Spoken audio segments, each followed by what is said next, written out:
Good day, everyone. Due to an understanding that resources are finite, followers lack the idea that more than 100 countries mandated sustainability in the management of their own. In fact, even projects, programs, and activities, or what we call PPAs, were required to plan for sustainability. Hence, the researchers would like to develop an instrument to evaluate the sustainability of proposed project. With this study is titled as Development of Sustainability Assessment Tool for Project Proposals from the Practices of Environment and Natural Resources Offices, and we are the presenters for today, Alfredo Pajos from Aurora State College of Technology, John Kenneth Ferreira from President Diosdado Macapagal High School, Edeline Tomas from Quirino General High School, and Maria Eva Junicio from Pampanga State Agricultural State University, and we are all a PhD science student from Philippine Normal University. Sustainability is defined by the World Bank as a project capacity to maintain an appropriate level of benefit flows throughout its economic life. In line with this, there are born the three fundamental aspects of sustainability development: economic growth, environmental stewardship, and social inclusion that are kept balanced by the sustainable practices. Sustainability of projects, especially those seeking for funding, can be ensured during the crafting of project proposals. Such assessment tools are helpful among decision makers, so even with less expertise, they can decide whether to forego with the project or even decide which infrastructures is expected to best serve its purpose. Nevertheless, these assessment tools are focus specific and that they are not suitable for use in different fields such as in environmental, agricultural, and social initiatives. Post-implementation evaluations of sustainability have been performed in the past. Several instruments were developed and used for different purposes and aspects. Evaluation of proposals is also being practiced by several funding agencies. Some agencies require a sustainability plan. Others have only required that a certain portions of proposals have statements on sustainability. However, existing evaluation processes by raters or peer reviewers are flawed. Thus, this current study aims to develop an instrument to develop a sustainability of proposed projects through documenting and learning from practices of the Philippine frontiers in sustainable management of natural resources at the inceptions of PPAs. This study aims to address the following. How do the Provincial Environment and Natural Resources Offices or PENRO define sustainability? Second, what are the practices of PENROS in ensuring sustainability during crafting of project proposals? And then, lastly, how do PENRO integrate sustainability in project proposals? For the methodology, this study is qualitative in nature and employs an exploratory research design in determining the practices of Philippines' frontiers in the sustainable management of natural resources at the inception of PPA's the project proposal. The researcher then uses semi-structured interviews to collect data triangulated by document analysis. For the participants and local of the study, the informants uh, were the officials of Provincial Environment and Natural Resources Office or the PENRO in the selected provinces of Luzon, Marinduque, Pampanga, Aurora, and Quirino, respectively. These provinces are home to rich biodiversity, living in watersheds, mangroves, bodies of water, forests, and etc. This agency is mandated to ensure conservation, management, development, and proper utilization of environment and natural resources. Thus, the agency and the informants from there are benefiting sources of sustainability practices and um, principles. For the instrument, the researchers uses semi-structured interview guide to determine practices and policies of the Philippine frontiers in the sustainable management of natural resources during the crafting of project proposals.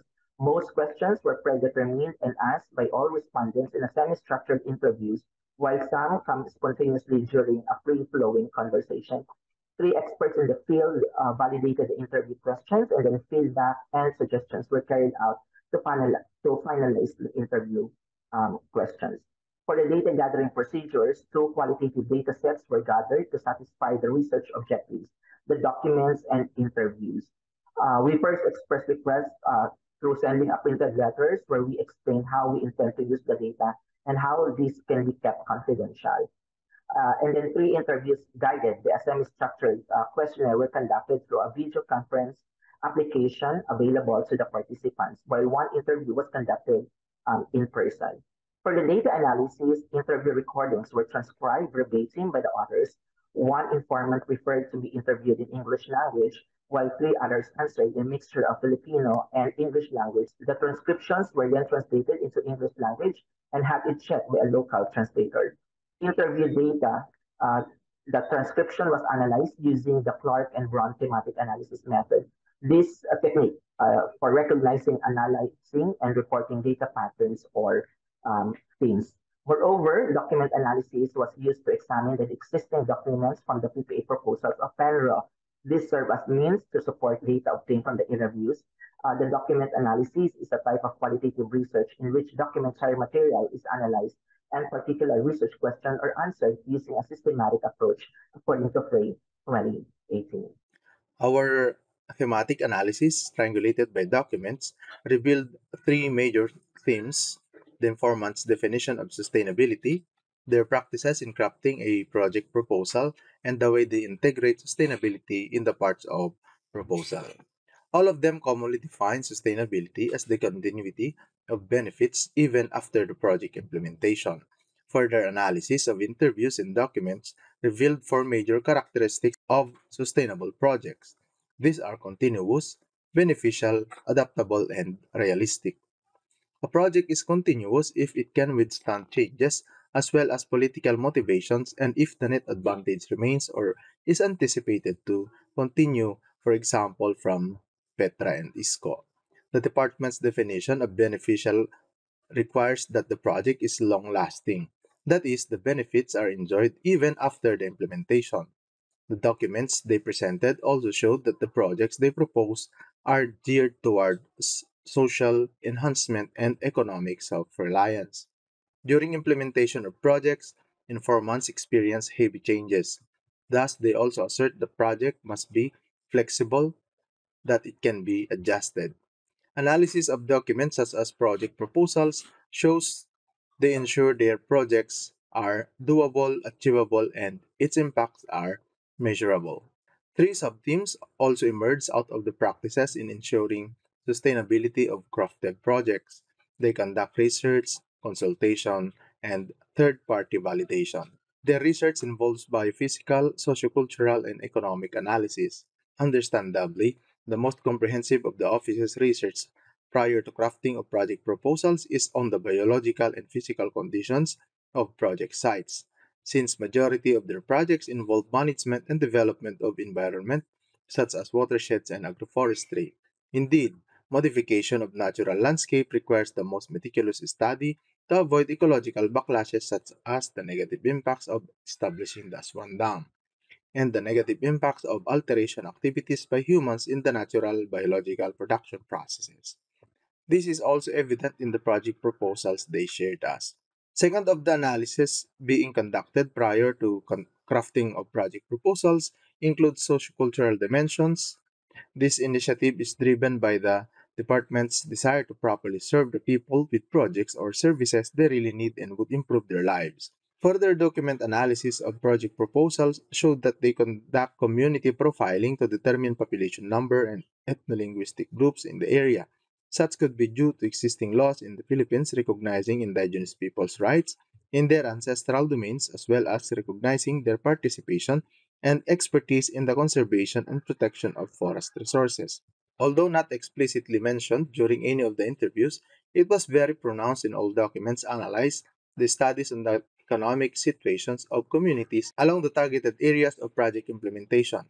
Annual income, source of income, as well as how this income are spent are data they mostly collect and base their planning from.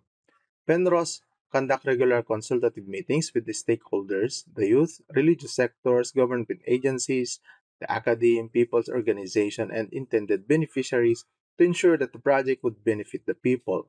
They further explained that this practice is not a mandate, but just a practice ingrained in their office, which is done during the crafting of activity plan, leveling of workshops, and even during the development of monitoring and evaluation forms. Perhaps the NRO's most unique practice among other agencies preparing project proposals is the conduct of a third-party validation. At this point, vendors have already prepared a draft of their proposals. They would then have this validated by third-party agencies that specialized in similar projects. During interviews, participants mentioned that universities and colleges with specialization in the project are among the third-party validators. In one of the proposals, we also saw other third-party validators such as private independent consulting firms that envision and promote the sustainable use of natural resources. The initial draft is then revised based on the findings and recommendations of the validators. We were also interested in how they integrate sustainability in crafting of their project proposals. Interviews and documents show that, first, they have a separate section for a sustainability plan. They also incorporate sustainability in continuity plan and prospective benefits section, geographic specificity, and of course in the budgetary requirements. Sustainability plan is revisited and revised regularly before, during, and even after the project implementation. Continuity plan is prepared after the implementation, which includes training, seminars, and workshops. Topography and geographic location affect the conduct of PPA proposals. The location may provide scientific foundation and development of new knowledge. For example, income-generating PPAs, proposed sites are in ideal positions for tourism and business since it is envisioned that travelers along these routes will also be part of tourism services. Road accessibility, importing and exporting of local goods and services were also being studied in locations. Budgetary proposals are based on the most up-to-date research in the field, providing the projects with solid scientific foundation. To summarize, this is how the Provincial Environment and Natural Resources Offices in the Philippines ensure that the project they propose are sustainable. Based from the findings of the study, the following conclusions are drawn. So, sustainability was defined as continuous, adaptable, beneficial, and realistic. As to the emerging themes on the practices of E&R offices in ensuring sustainability during crafting of project proposals were conduct of research, consultation, and third-party validation. Penrose integrate sustainability in project proposals in terms of sustainability plan that serves as a roadmap for accomplishing long-term objectives and outlines strategies for keeping the programs, activities, and relationships going. Based from the conclusions, the following recommendations are suggested. PPA should be continuously implemented by which something is maintained at a specific level. On the conduct of research, biophysical conditions of project sites should be considered since majority of their projects involve management and development of environments such as watersheds and agroforestry. This can be used by funding agencies to increase their likelihood of choosing projects that does not deplete resources nor alter ecological processes necessary to continue important life processes such as food production. Future studies may consider combing this assessment tool to other previously existing ones, even in different fields such as infrastructures, agriculture, or even hotel management to increase validity. Pilot testing the current assessment tool may also be initiated to further develop it into a more robust system. This is the developed project proposal sustainability assessment tool that includes indicators on research, characteristics, possible impact, monitoring and evaluation, pre-implementation plan, post-implementation plan, and sustainability integration. The evaluator will have to check on whether these indicators are present or evident or they are not evident. And these are the references that we were able to use to come up with the introduction and the review of related literatures and studies, and that could support the results of our research. Thank you very much for your kind attention.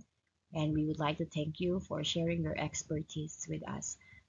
Thank you and God bless us all po. Take care.